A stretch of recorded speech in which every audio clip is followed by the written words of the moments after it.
Again, welcome to the Impact of Leadership webinar series on leadership. And today's topic is understanding tactical empathy with Derek Gaunt. Super excited to have him on today. So going to the next slide, your moderators are going to be Steve Shear along with myself. So Steve Shear is our VP of sales. And yes, we've all been joking and laughing at Steve's hair because there's a bit of a difference when you see him on the camera versus where he is today. The man, I think, drinks Rogaine. I don't know. Don't do that if you don't do that. Okay.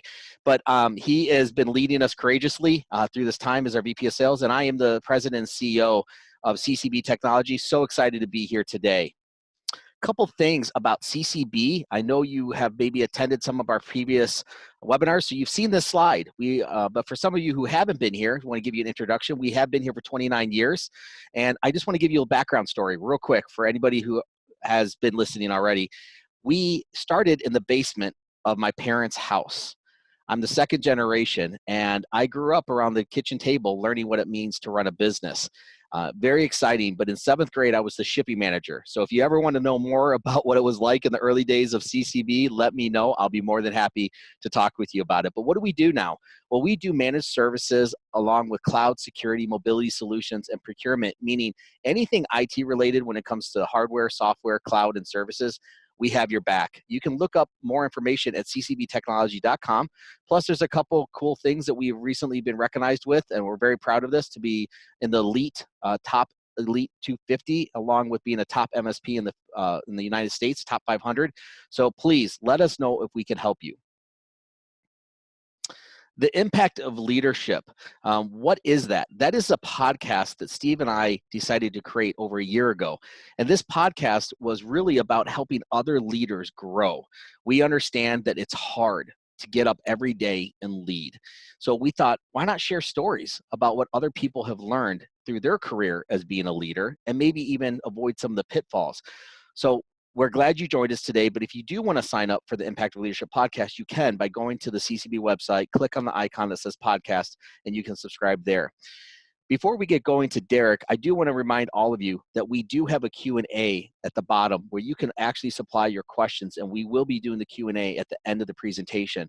So as Derek gives us incredible information, don't forget those questions. Put those in there, and we will make sure to answer them as quickly as we can. And if we don't get to your question, we will try to get those answers to you at another time. So let's talk about Derek. So excited. Derek has been 29 years in the law enforcement with his experience, and 20 of those were with hostage negotiations. Today, he instructs organizations in applying hostage negotiation practices and principles in the business world. As an author and member of the Black Swan Group, he is considered a hostage negotiation and incident command subject matter expert. We welcome Derek as he shares with his useful techniques for understanding human behavior and improving interpersonal communication. My wife is so excited I'm attending this webinar. Let's welcome Derek. Thank you, Patrick. I appreciate it. Good morning to all, afternoon, wherever you are. As Patrick said, my name is Derek Gaunt. I am a trainer and a coach for the Black Swan Group, which is a strategic business advisory firm. And our focus is teaching hostage negotiations, practices, and principles to those in the corporate world to improve their performance on the front line and now to improve their performance as leaders. And it's a pleasure for me to be here to talk to you about something that I've been passionate about for more than 20 years of my adult life, and that is using my interpersonal communication skills to influence a change in behavior. It was developed in the world of hostage negotiations, but because it's based on the human nature response, we quickly realized that it was applicable across many different spaces. And so that's one of the reasons why I'm here with you today. To ask you to contemplate this, what actions are you taking and what are you thinking about doing to bolster your morale, to get buy-in, to encourage collaboration of your direct reports during and post-COVID? As you consider that question, you should also be considering what your strategy and what the messages surrounding your strategy, how is that going to impact the people receiving your message? Your employees, your direct reports, are operating in an environment of considerable uncertainty. And uncertainty brings with it pressure, it brings with it stress, and it brings with it fear. And fear is the single biggest driver of human decision making and behavior. And so, what are they fearful of? The fear is existential. It's a fear about their very survival. So, in order to get clarity of message, you need to make your employees and your direct reports as cognitively nimble as you possibly can, which means you need to address the negative emotions and dynamics likely harbored by them before you start to speak to what your vision is, what your priorities are, what your strategy is moving forward. In other words, we're talking about tactical empathy. Tactical empathy is that deliberate attempt to recognize and articulate the perspective of another. People love to have other people understand what they're going through, how they feel, their frame of reference, how they view the landscape. And tactical empathy is the fastest way to demonstrate that you're listening and understanding on that level. It tells you what's important to them. It'll tell you how much influence you have with them. It will tell you why their actions and their statements make sense. But I think probably the biggest characteristic or the most potent characteristic of tactical empathy is that it encourages reciprocity. It's a two-way street. The best activation of tactical empathy is to give it first, because when you get to your ask, when you get to your case in chief, when you give your direction or strategy about what we're going to do next, there's less of a likelihood that you're going to receive pushback from those that it affects. In other words, we're talking about, as I wrote in the book, ego, authority, failure, hostage negotiator leadership. And hostage negotiator leadership is understanding that it's not about you. It's being able to subordinate yourself to your direct reports. It's being able to treat every employee with the same level of deference and thoughtfulness that hostage negotiators do hostage takers. What if you did that? What if you began to speak and act like it wasn't all about you or the organization's objectives? This is exactly what hostage negotiator leadership is all about, using emotional intelligence and interpersonal communication skills to manage your difficult conversation and become a more effective and proficient and, dare I say, appreciated leader. So there's three components of tactical empathy I wanted to share with you today to help you through these difficult times, but also going forward when we do come out on the other end of this COVID nonsense. In today's climate, tactical empathy begins with keeping in mind three things: predictability, your tone, and identifying expressed and unexpressed dynamics. So when we talk about predictability, we're talking about providing a sense of routine. In this era of doom and gloom, uncertainty usually leads to fearfulness and defensiveness.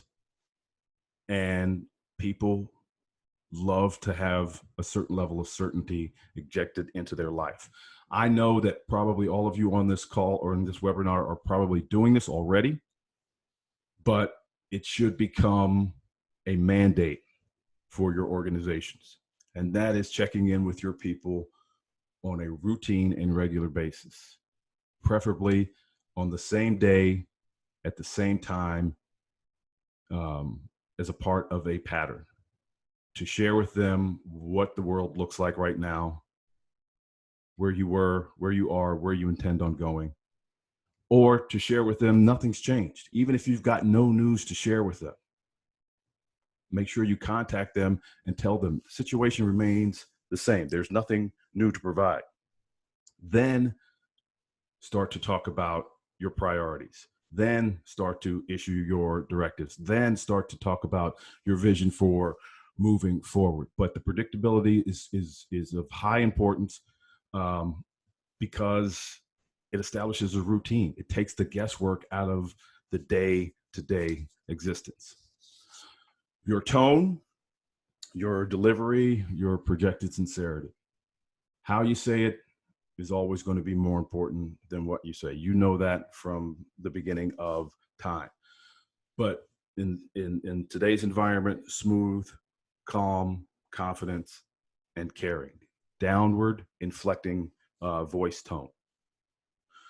That calm, reassuring, downward inflecting voice tone strikes the mirror neurons of the person that's receiving the message, and it actually involuntarily calms their brain as well. There's actually a neurochemical reaction that takes place. And you don't want your tone to inject any further negative dynamics into the situation, into the environment, because negative emotions, negative dynamics makes people stupid. That's the bottom line. It may sound harsh, but when that amygdala fires up because they're being defensive, or they feel threatened, or they're afraid for whatever reason, it impedes their ability to focus. And so your tone and your delivery can contribute to that, or it can mitigate that. And the choice is yours. There's too many other variables out there that you have no control over. Your demeanor and your tone is one that you do. Keep it top of mind. You know, we're all in this together. I'm on your side. You keep that top of mind, your voice will naturally follow. Being calm is contagious. And then the big one. This is probably the most important one. Identifying expressed and unexpressed emotions or dynamics. Be aggressive and do it early, remembering that they are in survival mode. And when people are in survival mode, it's short-term thinking. And by definition, it's pessimistic and it's negative. People who are in survival mode, they adopt the same psychological characteristics of a barricaded subject that I used to deal with back in the hostage negotiation days. They're fearful, they're defensive, and they feel like they've been painted into a corner. Clear success thinking is driven to the back of their brain, if not completely out of their brain altogether. And so dealing with the negative aspects right up front, hanging a label on those things right up front, mitigates those negatives. And the negatives associated with survival are the elephant in the room. And you don't get rid of the elephant in the room by ignoring it. You don't get rid of the elephant in the room by pretending it's not there.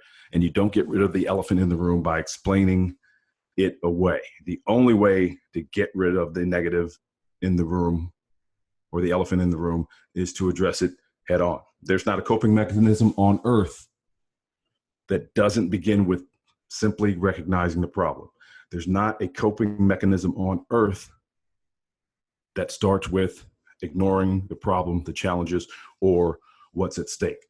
So how do we do it? We do it with what's known as the accusations audit. The accusations audit is you're identifying those unexpressed negative emotions and dynamics, obviously, before they're even spoken. There's an irrefutable need to proactively go after the negatives, and we know that labeling the negatives often diffuses them.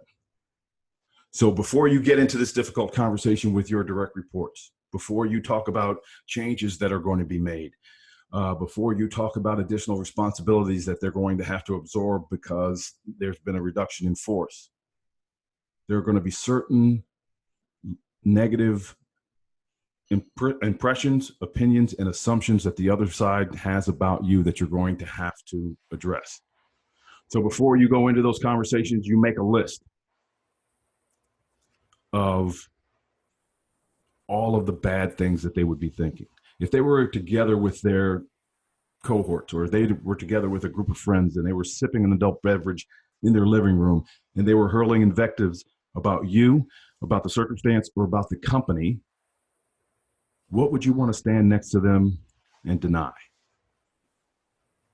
Doesn't matter whether they're accurate or not. It doesn't matter whether the allegations or the accusations seem sane or not, fair or not.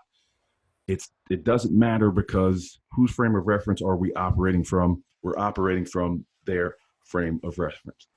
So how do you get out in front of it? You simply hang a label on it to clear their thought process. As I mentioned earlier, when the amygdala fires up, think of the amygdala in your brain. It's an almond-sized portion of the brain. 75% of the real estate in that amygdala is devoted to negatives and devoted to threats. It's got its purpose because it's kept us alive for thousands of years. But when that thing fires up, think of it like a squid. Some of the species of squid in the ocean have a defense mechanism that sprays ink, like an ink-like substance, into the water, and it makes it escape because of the camouflage provided by the ink. The amygdala does the same thing, but think of that ink cloud as going up and covering or obscuring the prefrontal cortex, and that's where your executive functioning is. That's where your cognitive ability is, and when the negatives are fired up to that extent, it impedes their ability to think clearly. And that's what I meant when I said earlier, make them cognitively more nimble. The second thing that the accusation audit does is it takes authority and permission away from the other side from using the negatives against you. So think to yourself, when you're addressing your direct reports, either in a group form or one-on-one, there are common objections that you hear from your direct reports. There are common pushbacks that you get on a regular basis. That is a great way or a great place to start your accusations audit list. Think to yourself, if I were them, what would I be thinking about me? What would I be thinking about the company, the leadership? And what would I be thinking about the circumstance? And you start to make your list. And I will tell you, you're going to feel like you're going overboard with the accusations audit list. And the reality is you're probably not going far enough. This is counterintuitive. It's going to feel weird to you. It's going to feel awkward to you because most of you are not doing this. Therefore, there's no neural pathway yet developed for the skill. And whenever something feels awkward, strange, or unwieldy to you, that's your brain telling you there's no cognitive map yet developed for the skill that you're asking me to execute. And it's going to feel awkward to you. And if you're feeling awkward, when you're feeling uncomfortable, what do you want to do as quickly as anything else? You want to get comfortable again, and that's going to revert back to you doing some bad habits, old habits. And so my caution to you is to resist the pressure that the awkwardness is going to put on you. And the final thing that it does is it prepares employees to hear something that they may not want to hear. So it clears their brain. It takes authority away from them from using negatives against you during the course of the conversation. And it prepares them to hear news that they may not want to hear. These are preemptive labels specifically designed to go after the negatives as the other side sees it. So simply start with something that's situationally insightful. This is your intelligent guess. And it doesn't take a lot. It's not a heavy lift to come up with accusations audits that land. You know, something as simple as I'll bet things are pretty crazy for you right now. This has got to be pretty overwhelming. Notice we put these two in place of our normal salutations. The normal salutations are, how are you doing? How's it going? How are you today? Etc. Ineffective for a couple of reasons. Number one, In the States, those are throwaway phrases. Those are throwaway phrases because most times when it's hurled, people aren't really interested in how it's going or how the other person is doing. This is just another way for us to say hello. And so all of us know that. And so we're almost dismissive of the question, how are you doing? Or how is it going? The second reason that it's ineffective, and dare I say inappropriate, especially in today's climate, is that in today's world, when you approach an employee and those are the first words out of your mouth, especially when you're talking about engaging them in a difficult conversation, they're going to look at you like you have two heads. There's not a hostage taker that we ever engage or barricaded person that we ever engage on the phone where our opening salutation was, how are you today? How's it going? Because it implies one of two things. Either you're incredibly stupid or you're incredibly insensitive. And either one is going to have a detrimental impact on the conversation. Are you really that unaware that you're not aware, that you don't know how it's going? Or is it that you really don't care? How are you doing? How's it going? It's never thrown out maliciously or with ill intent. It's just not an effective way to begin your difficult conversation. So go right at it. You're scared. There's no upside. It's scary not to know how long this is going to play out. Those are just examples. But notice that there are no denials in there. What do I mean by denials? Denials are, instead of saying you're scared, there's no upside, a denial would be, I don't want you to be scared that there's no upside.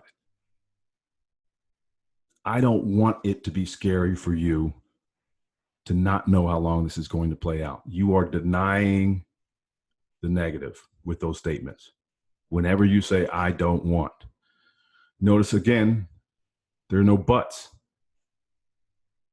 That's going to be an inclination on your part when you first start to use accusations audits, is to explain them away. You're scared, there's no upside, but you don't have to be. It's scary not to know how long this is going to play out, but there's light at the end of the tunnel. But is an erasing word, and once you throw a but on the end of a sentence or in the middle of a sentence, it erases everything that came before it. And notice there are no we's. You're scared, there's no upside. We're all scared. We're all scared that that we don't know how long it's going to take for this to play out. We is often well-intentioned, but the reality is it's selfish, it's self-centered, because it implies to the other side, can't you see that I'm scared too? And projecting your anxiety onto your direct reports is not the way to go. That the accusations audit is the fastest way to demonstrate tactical empathy. When you address the unexpressed emotions or dynamics, you almost look like a mind reader because you're telling the other side, I'm so in tune with what you're going through and I'm so in tune with the situation. I know what you're thinking. It puts you in a great position to resolve your issue, state your goal or objective, or make your ask. But as I close up the content portion of this talk, if you don't take anything else away from what I've said today, take away the fact that you need to conduct yourself as if it's not about you.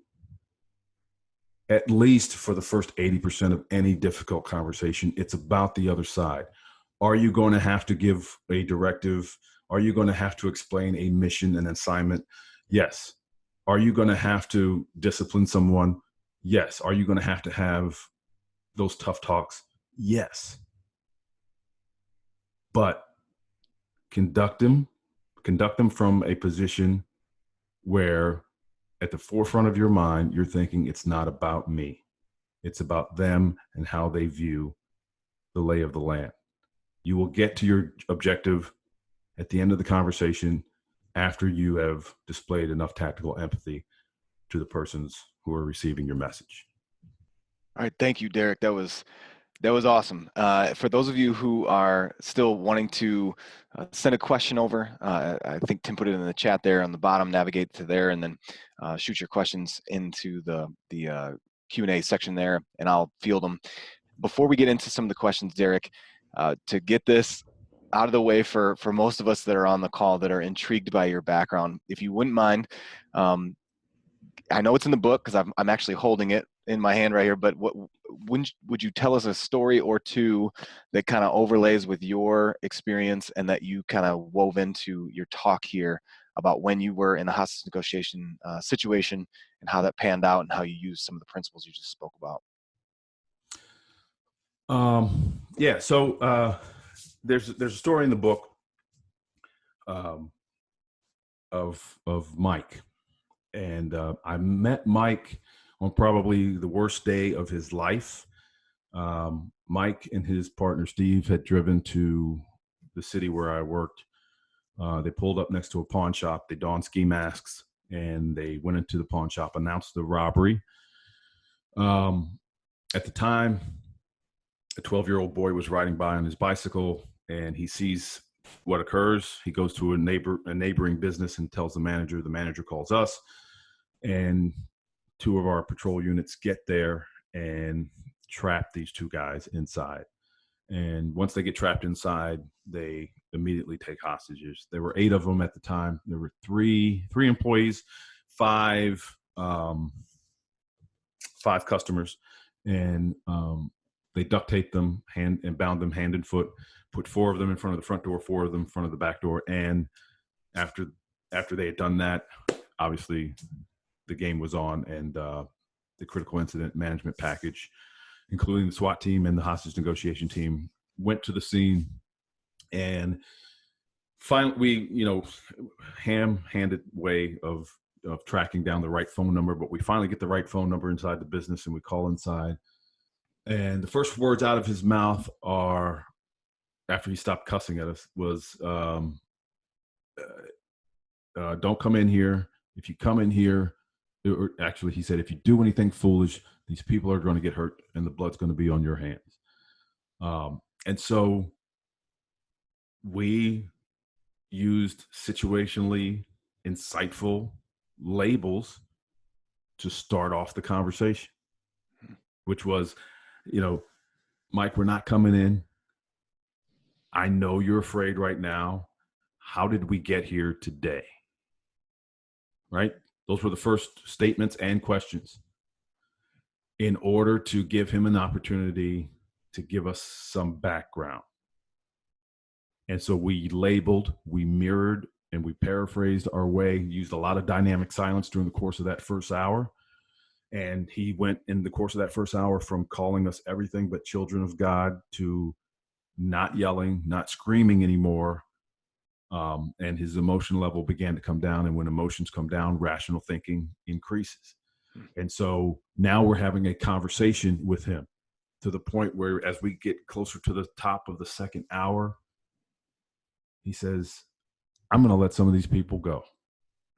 And he lets a handful of them out, which is a good sign for us, right? Mm-hmm. But we're not going to stop. We're going to continue to label and mirror everything that's coming out of his mouth. And he starts to tell his story. And his story was, he had just been paroled for, guess what? Armed robbery. He had done 17 years in the penitentiary for armed robbery. He had been paroled 6 months earlier. He was 34 years old. So if you do the math, you understand that this guy was locked up as a juvenile in a state penitentiary. And he was subjected to some of the most inhumane behavior that one could imagine, up to and including becoming addicted to heroin. He was inside his state facility and he became addicted to a controlled substance. You figure that one out. And he hadn't been able to kick it, and he hadn't been able to find gainful employment. And now he's starting to cry as he tells his story. And he says, the United States of America is not set up for a black man to succeed. You just don't understand. Everywhere I go, I'm trying to get a job. I can't get a job because I've got a 17-year hole in my resume. And my wife's all over me about hanging out with some of the guys I used to hang out with. I'm addicted to this stuff. I'm sick. And I went to try to get some help today at a Kaiser Permanente clinic. And I was unable to get a prescription because I didn't have a $25 copay. And so I did what I do best. I went and copped some heroin. I ingested it, got high, came down, came here, and I screwed this up too. Jeez. And I got all of that with labels, mirrors, paraphrasing, dynamic silence. He's crying, and abruptly he stops and he goes, I know what I need to do. I'm going to let the rest of these people go, but it's over for me. I'm not going back. I can't go back. And over the course of the next 40 minutes or so, he began to untie or unbind the remaining hostages. He was very contrite. He apologized to each one of them as he walked them to the front door. And he says, the last person comes out, let the door close, and it's all going to be over. And he puts the phone down, and we can hear him talking. He says, what's your name, ma'am? She says, my name's Jill. He said, Jill, go out there, find my wife. Her name is Kathy. She's a short, light-skinned black female. You'll see her. You'll know her when you see her. Tell her I'm sorry. Tell her I love her. Jill comes out, door closes, and Mike ultimately takes his own life. But I got the 8 people out. And that was what was the most important for me at the time. Derek, thank you for sharing that. And it puts weight and teeth behind the principles that you're teaching, because we are not, well, I can't speak for everybody on the call, but I'm pretty safe bet that none of us on the call are facing that type of heavy situation. But thank you for sharing that, because it does put teeth to it. And the book that Derek is referenced in there is the picture that's behind him. Actually, I'm holding it right here. It's Ego, Authority, and Failure. I picked it up on Amazon. I'm sure you can get it at a bunch of different places. It's laced with practical and authentic examples, and it's not all as heavy as that example, but it overlays so much with what we're experiencing now with this COVID stuff, nonsense, I think is what Derek called it earlier, and then the transition that we're facing, the ambiguity that's there, and what should we do. So a couple more questions have popped in. We're going to get through as many as we can here. So if you could speak, Derek, to any tips or changes in practice when you communicate, when you have to communicate by email versus face-to-face or voice-to-voice. First of all, I'm hesitant about communicating a lot of information via email. Okay. Because if I were to poll the people on the webinar right now to ask each of them, how many of you like reading long emails? Not one hand would go up. And then if I ask them the same, if I ask the same group, how many of you write long emails? The majority of the hands would go up. And the problem with email communication is it's probably the most misinterpreted form of communication that there is in terms of tone. Email words on a screen don't have a tone, but tone is so important that people make it up. And so what you write that you think is innocuous comes across by the recipient as offensive. So too much data gets lost in email communication. So first and foremost, I use my email communications to drive them to a voice-to-voice conversation. I get a lot more data from the other side when I'm voice-to-voice with them. I can tell how my words are landing. I can tell what resonates and what's giving them a problem. I can't really do that via email. If I have to do it if I have to go through email, I'm going to set the conversation up in very short chunks. If your email is more than 5 sentences long, it's probably too long. So keep it short and concise. Make it difficult to carry on the back and forth over email so that they suggest getting on a phone call to clear the air. And that way you've protected their autonomy because getting on the phone looks like their idea and you're not forcing it. It's good. It's very practical. I appreciate that. There's two more here there's more than two, but there's a couple here that are a little more in depth. So I'm going to jump into these, and if we can get to the other couple, then I'll jump into those as well. But if you could speak to, Derek, so thinking of emotional triggers for people. So for some, as this question came in, for some it could be injustice or imbalance, or like the gentleman you spoke about before, Mike, maybe perceived, how he's perceived as he steps out into the community after being incarcerated. What do you do internally, and like what do you do with your internal triggers, your emotional triggers, things that get you fired up? How do you self-regulate when things, I don't know how else to phrase it, but tick you off, I guess, Derek? Yeah. So as a leader, you're engaged in difficult conversations almost daily. You're sharing something with someone that they don't want to hear. And my mindset is, your mindset should be, at some point during this conversation, this person is going to attack me. And it's going to come out of left field. It's not going to make any sense. I need to stay seated. So I go in telling myself, I don't know when it's coming, but I know that it's going to come at some point during this conversation.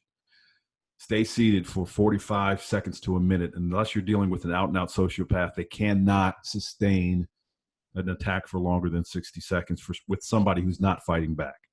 If you give them ammunition, then they're going to be able to continue to fight. So you sit back and you take it. And once that 45 seconds, a minute is up, you apologize for the infraction. You know, I'm sorry. Seems like I said something to offend you. What caused that? Stay in the moment. When you're getting attacked, the normal response is, fight or flee, right? Mm-hmm. And I don't want you to fight, so I'm telling you to stay seated, but I also don't want you to flee. And I mean figuratively flee. Flee from the moment. Stay in that moment. Let's find out where that attack is coming from. Mm-hmm. Because the attack, we get so wrapped around the axle because of the behavior of our direct reports that we never look at the causal factors. What's motivating the attack? That attack is coming from somewhere. So don't be so focused on the action. Focus on what's motivating the action. And so I stay in my seat and I tell myself, it's going to happen. It's going to happen. The other thing is, when you've got time to plan for these conversations, pull a trusted colleague aside and vent all the good, the bad, and the ugly about the situation. The more you vent outside of the room, the less you're likely to vent, or the less it's likely to come out inside of the room. That's good. Very helpful. Another one here. So, hypothetical situation, but the question is worded, what if I'm the hostage, and then in parentheses, the worker? How can I role reverse or get the boss to calm down, look forward, look beyond? So what if the person that's on the webinar right now feels like they are the one that's being taken hostage by their supervisor? What tactics would you suggest? What route would you suggest that they go in dealing with that? Again, it's let's take a look at what's probably motivating the behavior. Are they micromanaging you? And if so, why? What's causing that micromanagement or style? Are they overly bearing? Or are they not great delegators? Whatever the case may be. The bottom line is, your boss, your leader, your manager, if you are the direct report, succumbs to the same levels of pressure that everybody else does. And because our skills are based on the human nature response, it doesn't matter which side of the coin that you're on.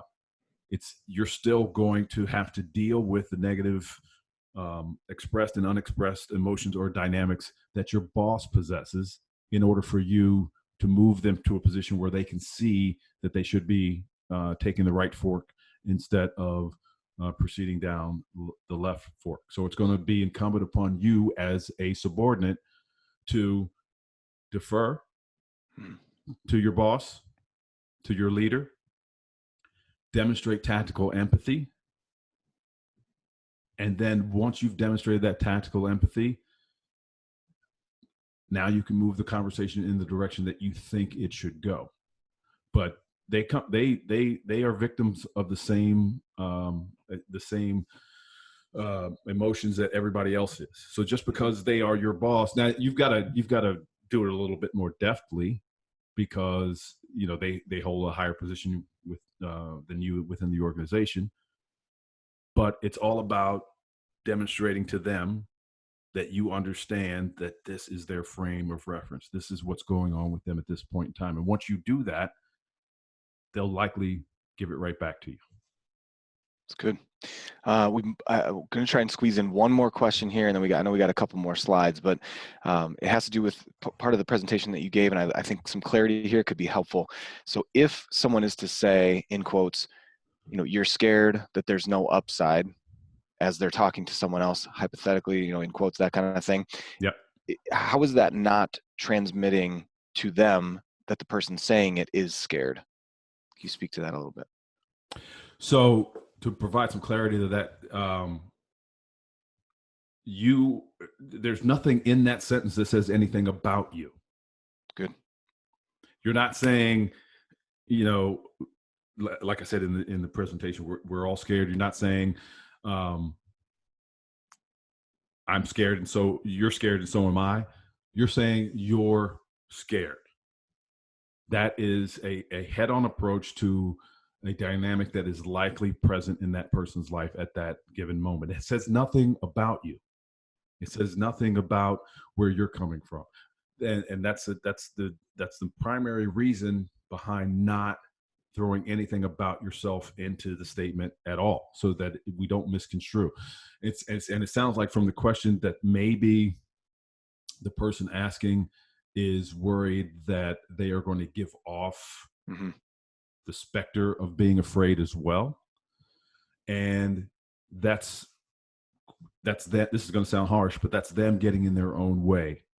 They're worried about how they're being perceived, as opposed to worrying about what's going on with the other person. And a lot of that has to do with the pride and self-image, et cetera, because in trying times, leaders want to look what? They want to look like they're infallible. They want to look like they are in control. They want to look like they are the rock that people can count on. And so by throwing words out like afraid, fear, scared, they're afraid that they are giving off an aura of not being capable. And that may be what gets in the way. But there's nothing in that statement that says anything about me. It's good. Thank you. Thank you for clarifying that. Before we move to the last couple slides, we're going to close this thing out in like 90 seconds. I just want to say one more time, I have the book, Ego, Authority, Failure. I'm going to read one little passage from page 160. And if you are going to subscribe to the podcast, Derek was on last year, episode 28. You can hear more from him. But listening with tactical empathy means you are learning. Tactical empathy is facilitated by demonstrating respect, being humble, and being inclusive. Page 160, there's a ton more there. But as we close out, a couple more slides, and then we will wrap this thing up. Thank you for being in attendance. We appreciate you being here. And if you want to get in touch with us on the next slide or two, we've got some contact information here to follow up. We do try to turn these recordings around as quickly as possible. So you'll be able to listen back to the talk from Derek. If you haven't subscribed, that's where you can do that and listen to back from Derek, or what is it like at halftime for a Super Bowl player in the locker room as they're going to win their first and second Super Bowl. Subscribe there. And then I believe the last slide here is our contact information. We are here to serve you. You are, as Simon Sinek would say, you are our just cause. We don't do this for ourselves. We do this for you. Even though selfishly, I do gain a ton every time I get to speak with people like Derek and like Jack last week. So thank you for being here. I hope you are safe and healthy and have a fantastic weekend.